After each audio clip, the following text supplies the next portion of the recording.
Railway engineering. तो railway engineering जानने के पहले कुछ रेलवे के विषय में बेसिक जानकारी हम प्राप्त कर लेते हैं। रेलवे का स्थान fourth largest network in the world by size. World में रेल का जो नेटवर्क है चौथे स्थान पर है। टोटल ट्रैक 1,23,542 किलोमीटर है। ये आंकड़ा 1 अप्रैल 2020 के अनुसार है। 1,23,542 kilometre. India first passenger train operated by the great Indian peninsula railway. India का पहला passenger train great Indian peninsula railway द्वारा चलाई गई थी, ऑपरेट की गई थी। Great Indian peninsula railway and hold by 3 steam locomotive और 3 steam half engine, steam locomotive half engine के द्वारा ही चली गई थी। कौन कौन भाप इंजन थी? साहिब, सिंध, सुल्तान। साहिब, सिंध, सुल्तान। रैन फॉर 34 किलोमीटर, 34 किलोमीटर चली थी। 34 किलोमीटर चली थी, 21 मील। विद 400 पीपल, उसमें कितने पीपल बैठे थे? 400 पीपल इन 14 कैरेज, और 14 कैरेज थी। 1676 यानी 1676 mm यानी ब्रॉड गेज ट्रैक था। जो जिस पर 14 कैरेज थी वो ब्रॉड गेज ट्रैक था। बिटवीन बोरीबंदर एंड थाने, बोरीबंदर मुंबई में है, यानी मुंबई से थाने तक चली थी। 34 किलोमीटर मुंबई से थाने तक चली थी। कब चली थी? 16 अप्रैल 1853, 16 अप्रैल 1853 को। Next, various gauges of the world railway. हम वर्ल्ड रेलवे में कुछ गेजेस के बारे में अध्ययन कर लेते हैं। कौन से कंट्री में किस तरह का गेज का प्रयोग किया जाता है। तो सबसे पहला नंबर है स्टैंडर्ड गेज। स्टैंडर्ड गेज ये जो मानक गेज है इसका मान होता है 14 से 35 mm। ये पूरे वर्ल्ड का 64% यूज किया जाता है। स्टैंडर्ड गेज सबसे ज़्यादा यूज किया जाता है। स्टैंडर्ड गेज का प्रयोग सबसे ज़्यादा होता है, 62%। उसके बाद किस किस कंट्री में होता है? इंग्लैंड में, यूएसए में, कनाडा में, चाइना में, पार्सिया में, टर्की, इजिप्ट और ऑस्ट्रेलिया में। इतने कंट्री ये यूज करते हैं स्टैंडर्ड गेज का। दूसरा number broad gauge. Broad gauge जो है ये 1676 mm इसकी वृत्त होती है, 1670 mm होती है और 1600 mm होती है। 1676 mm हम जानते हैं कि हमारे यहाँ 1676 mm चलता है। इंडिया, पाकिस्तान में भी, ब्राज़ील, अर्जेंटीना, ये 4 कंट्री में 1676 mm का ब्रॉड गेज यूज किया जाता है। फिर 1670 mm, तो 1670 mm का ब्रॉड गेज स्पेन और पुर्तगाल में किया जाता है। 1600 mm का आयरलैंड और साउथ ऑस्ट्रेलिया में किया जाता है। 1600 mm। नेक्स्ट ब्रॉड गेज है, एक है 1524 mm का ब्रॉड गेज, 1524 mm। तो ये कहाँ यूज किया जाता है? तो रूस और फिनलैंड में, रूस और फिनलैंड में ये यूज किया जाता है। 1524 mm का। उसके बाद केप गेज। केप गेज का मान होता है 1067 mm। 1067 mm केप गेज का वैल्यू होता है। तो ये कहाँ यूज किया जाता है? जापान में, जावा में, अफ्रीका में, ऑस्ट्रेलिया में, न्यूजीलैंड में। फोर्थ नंबर है मीटर गेज। मीटर गेज का प्रयोग, इसका मान होता है 1 मीटर यानी 1000 mm। इंडिया में, फ्रांस में, अर्जेंटीना में, स्विट्जरलैंड में, आयरलैंड में। और 1 मीटर गेज होता है 915 mm का, 915 mm, तो ये आयरलैंड में होता है। और 1000 mm वाला इंडिया, फ्रांस, अर्जेंटीना, स्विट्जरलैंड और आयरलैंड में केवल 915 mm का यूज किया जाता है। 5 नंबर नैरो गेज, जो कि इंडिया में नैरो गेज भी यूज किया जाता है। तो नैरो गेज में दो है, 762 mm का और एक 610 mm का। 762 mm का भी इंडिया में प्रयोग किया जाता है और 610 mm का, दोनों में।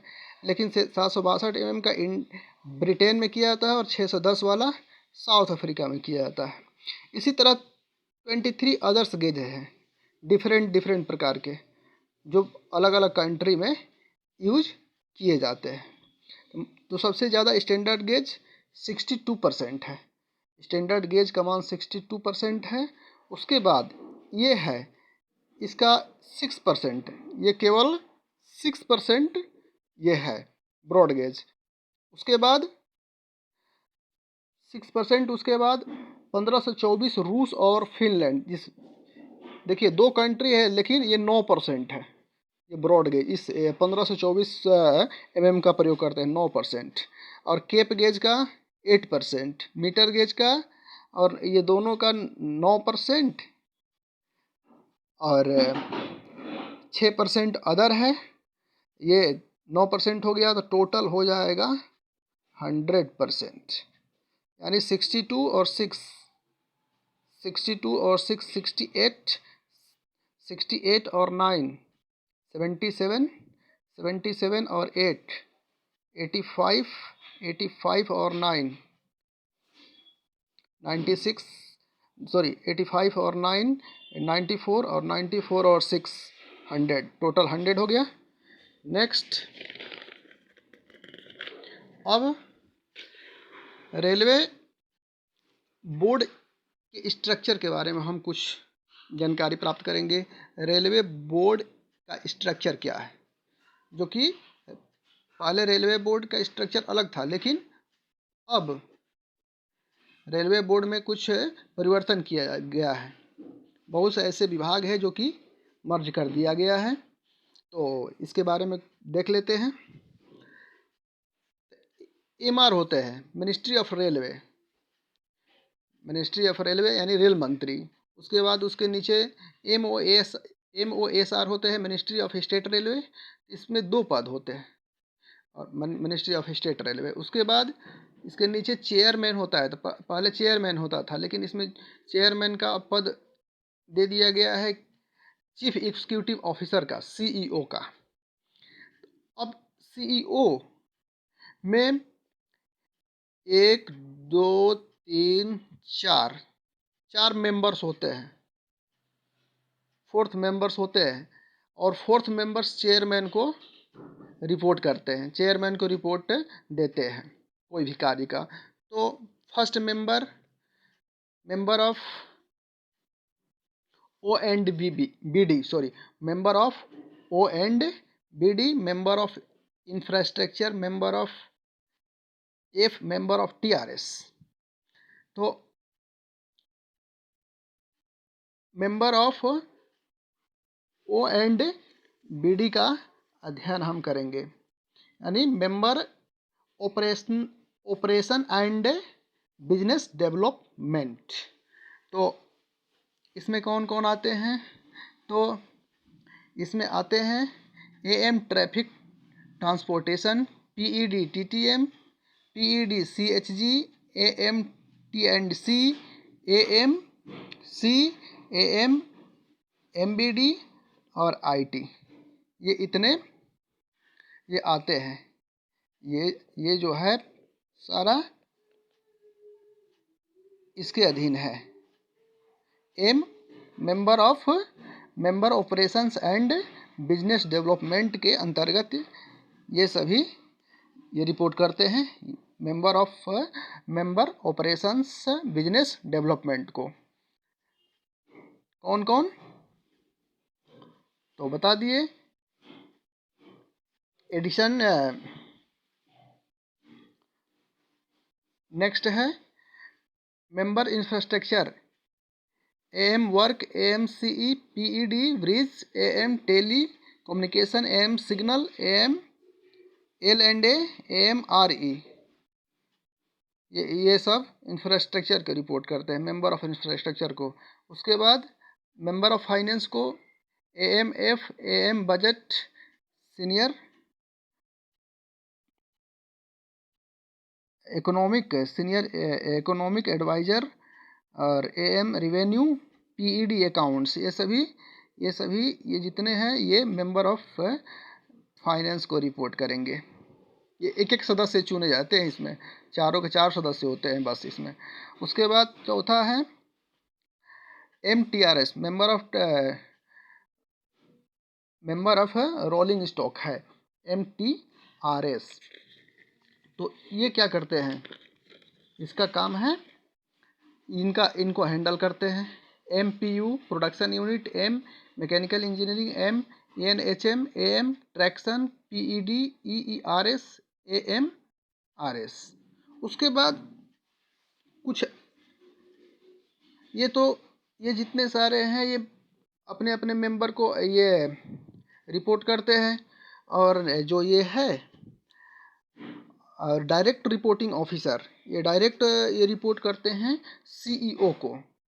ये डायरेक्ट रिपोर्ट करते हैं कौन कौन, AM staff, PED, TRG and MPP, legal ADV, secretary railway board, DG RPF, PED vigilance, AM PLG, PED infrastructure, DG safety, PEDS, ये डायरेक्ट रिपोर्ट करते हैं। तो ये हुआ रेलवे बोर्ड के स्ट्रक्चर के बारे में। तो ये हुआ एडिशन मेंबर ऑफ ट्रैफिक होता है इसमें। उसके बाद पीरियडिकल एग्जीक्यूटिव डायरेक्टर होता है। इसमें सब अलग अलग विभाग के उसमें चुने जाते हैं और सब ये मेंबर अपने अपने मेंबर को रिपोर्ट करते हैं। Indian railway is divided into 18 zones. Indian railway में कितने जोन्स हैं, 18 जोन्स है। इस जोन्स के बारे में भी देख लेते हैं। और उसका हेडेड कौन करता है, GM, जितने जोन्स हैं। और 18 जोन्स सब डिवाइडेड इनटू 68 डिवीज़न। 18 जोन जो है 68 डिवीज़न में सब डिवाइज है। इसका हेडेड कौन करता है, तो DRM करते हैं, डिविजनल रेलवे मैनेजर। कुछ सब्सिडरीज है, कुछ सहायक भी है, जैसे देखिए क्रिस, कंकड़, राइड्स, इरकॉन, IRCTC, ये भी रेलवे का काम करते हैं, सब्सिडरीज है। ये रेलवे बोर्ड के से अलग है। DFCCI, RailTel, MRVC, RVNL, NHRCL, IRFC, ये सब अंडरटेकिंग है, ये रेलवे का काम करते हैं। रिक्रूटमेंट ऑफ ग्रुप ए, अब देखिए रिक्रूटमेंट के बारे में जान लेते हैं। Recruitment of group A employees are carried out by the UPSC। जो रेलवे में ग्रुप ए के एम्प्लॉयज आते हैं, यो UPSC जो कंडक्ट कराती हैं सिविल सर्विसेज एग्ज़ाम, UPSC द्वारा जो कंडक्ट कराया जाता है सिविल सर्विस एग्ज़ाम, उसके थ्रू UPSC जो कंडक्ट कराती है उसके थ्रू ग्रुप ए एम्प्लॉय चुनकर आते हैं। There is no direct recruitment of group B employees. Group B employees के लिए कोई डायरेक्ट रिक्रूटमेंट नहीं होता है। रेलवे में जो ग्रुप बी एम्प्लॉयज होते हैं वो they are recruited by departmental promotional exam of group C employees. ये ग्रुप सी एम्प्लॉयज़ के जो प्रमोशनल डिपार्टमेंटल एग्जाम होता है उससे चुन करके ग्रुप बी एम्प्लॉय आते हैं। डायरेक्ट वैकेंसी नहीं होती है ग्रुप बी की। Recruitment of group C employees railway recruitment board के द्वारा चुने जाते हैं। ग्रुप सी एम्प्लॉय जितने हैं, group C employees non gazetted employee, वे RRB के द्वारा सेलेक्ट किए जाते हैं। अभी रेलवे रिक्रूटमेंट बोर्ड की संख्या 21 है। और ग्रुप डी एम्प्लॉयज़, ग्रुप ये रेलवे रिक्रूटमेंट बोर्ड कौन कंट्रोल करता है, RRCB railway recruitment control board जो दिल्ली में है, ये 21 बोर्ड को कंट्रोल करता है, RRCB। Group D staffs recruited bye RRCs, group D staff का रिक्रूटमेंट कौन करता है, तो RRCs करता है। रेलवे इक्विपमेंट सेल करता है, जिनकी संख्या 16 है। Thank you.